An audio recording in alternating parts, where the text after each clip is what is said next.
dito naman sa Maka. Yun daw yung pinakamagandang beach dito.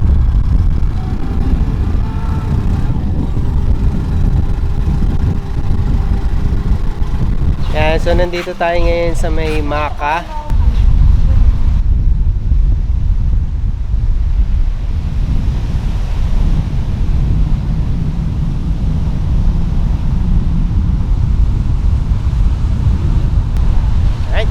Dito na tayo, punta tayo sa may cottage natin. Ayan o.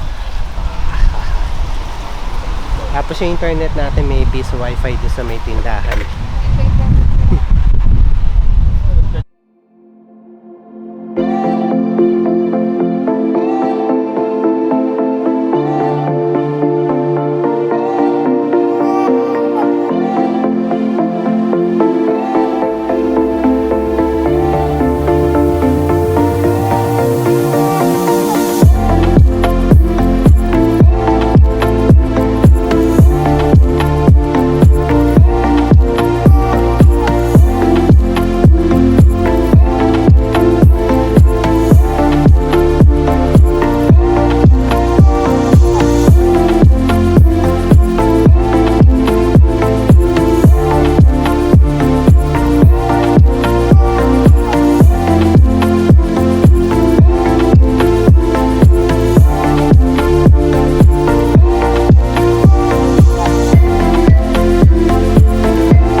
What's up?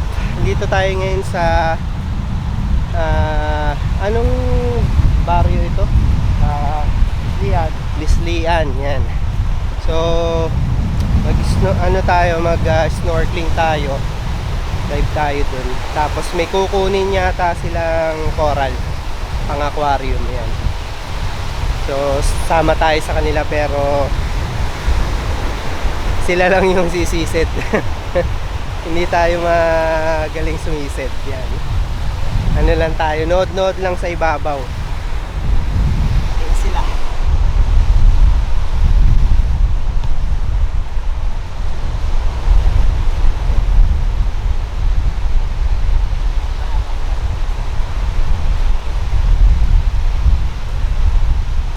So in-invite nila tayong sumisid. Ayun, may dala.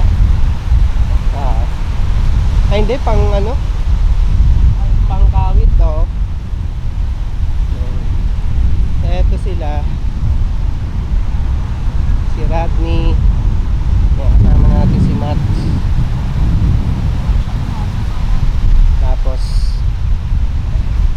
may isa pang tropang kasama. Pero ano lang tayo,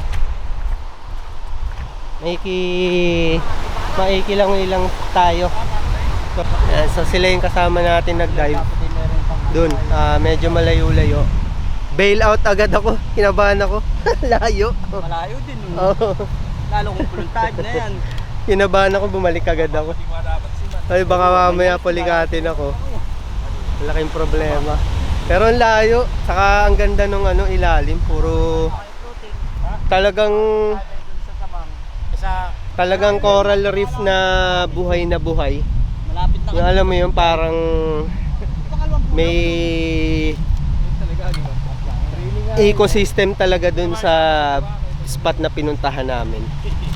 Yan. Ang ganda sana dun kung may dala kaming ano, salbabida, makakapag-ikot-ikot ako dun. Eh, kaya lang pagod na rin ako. Yan. So bail out agad ako. Pero solid. Ano. Pati namin ngayon. Ganda.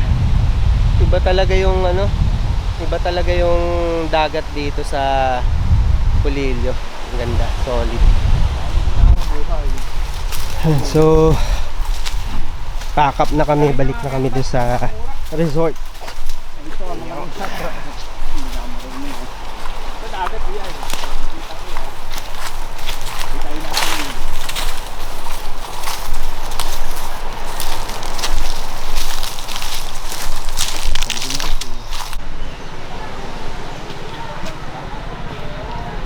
So malaki oh.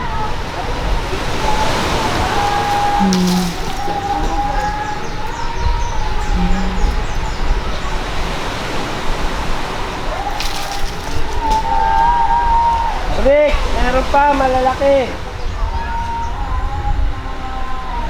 Brick.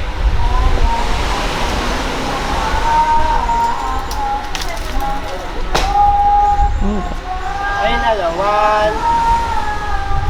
Ayun no. Saan? Saka may isa pa dito.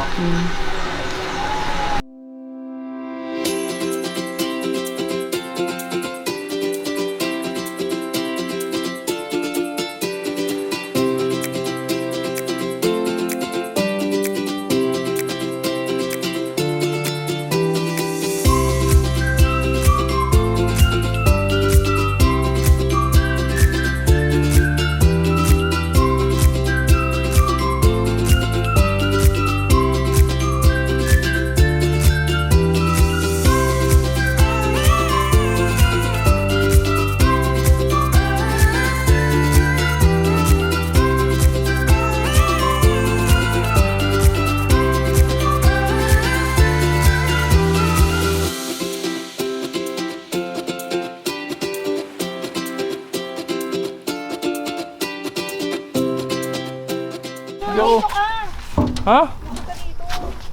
So, nandito kami ngayon sa truck. Sa truck. Nahuli kami, i-transport na kami sa munisipyo. Yung mga photo album ko nga, hindi ko naligtas eh. Photo album. Nagpumpo ka pa. Oo nga, you left my panty there. Then,